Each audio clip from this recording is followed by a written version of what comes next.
Welcome back. Now, if you're just joining us today, it is eTrends, and we've been exploring the conversation on the booming YouTube business. Earlier this morning, I did get the chance to talk to a number of YouTubers just to get their perspective on today's conversation, and we're just going to continue with that.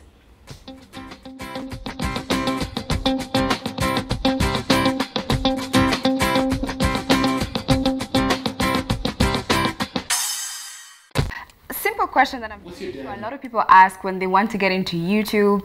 They always wonder, because people make it sound like you make money that first month, that second month when you start your YouTube channel. But is that true? Is it guaranteed that you will make money the first year of opening your YouTube channel?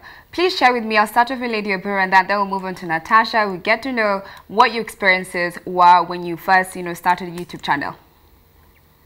Well, money you'll make with time, but you have to tell people that things take time. Patience, resilience, and consistency. That's all I can say. Okay. Anything takes time. Everything takes time. It's a true fact right there. What about you, Natasha? I feel like you have such a lot of following. You said you work with other 7 girls with a YouTube channel. Please tell me about you guys' first experience when you first launched your YouTube channel. Did you make money the first year? No, we've been on YouTube for 2 years now. We opened our YouTube channel in 2018. This is 2020, actually around October 2018. And I mean, I was actually checking our stats today morning before this, and we've made about $150. Oh. That's about 15K. Yeah. So it's going to make money off of YouTube ads. You're not going to get rich off. Yes, you're not securing your bag off of YouTube ads. So that's all I can say. Find some, speak endorsements, make proposals, send proposals out, because we made way more money off of campaigns that we ran on our YouTube than we've made on YouTube itself for 2 years. So go in with that information. Okay. Now I just want to talk about some of the challenges you individually faced when you first got into this space, because I feel like YouTube has become popular recently in Kenya. We had YouTubers, but now I feel like the growth of YouTubers in Kenya has become extremely big. I just want to know the challenges you faced when you first got into the space. I'll just start with you, Natasha, and we'll finish off with you, Lady Obura.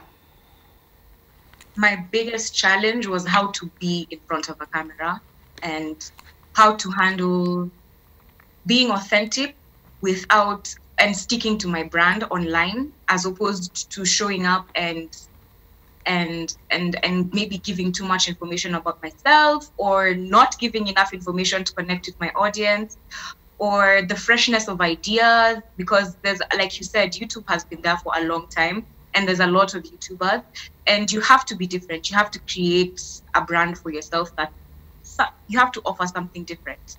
So creating that and finding that balance between who we are as individuals and what message we want to pass across on their platform, that was a big challenge. But other than that, I mean, just waking up after a whole week of anticipation and finding only 500 views on your video, I mean, that part was kind of hard.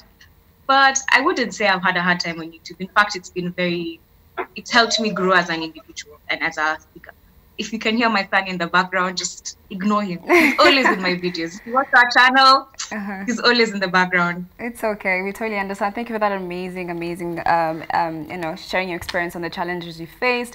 Lady Obura, we want to hear your experience. What are the challenges you faced when you started your YouTube channel? Well, for me, it was consistency with content. And then also, maybe sometimes the fear of people's opinion. Let's face it, we're human. Sometimes we all have that little bit in you that is afraid of judgment. So sometimes I'll be a bit skeptical, like Natasha said. Sometimes you don't know the balance of whether you're giving out too much or too little. So I would shoot a video and the people, because I have friends who are there and I'm doing, they're like, no, that was a bit too little. And then you do something else, they're like, okay, that was a bit too much. So I'm trying to still try to figure out that balance.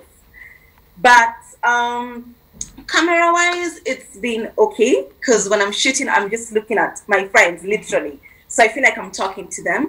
But the moment you air out a video, that anxiety the night before, it's a bit too much. Like there's this feeling, I don't know how to really put it out there. And then the views, and then the comments, and then the criticism.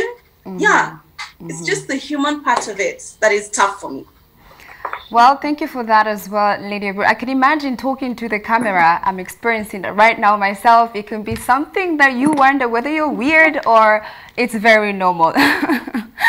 Well, guys, that will bring us to the end of our conversation. Thank you so much, Lady Abu, for making time, and Natasha. I'm pretty sure our viewers have gotten a lot of information. If they want to get onto the YouTube scene, they'll be able to understand what other steps they need to take themselves and what they're going to face when they get into this space. Thank you so much once again for making time.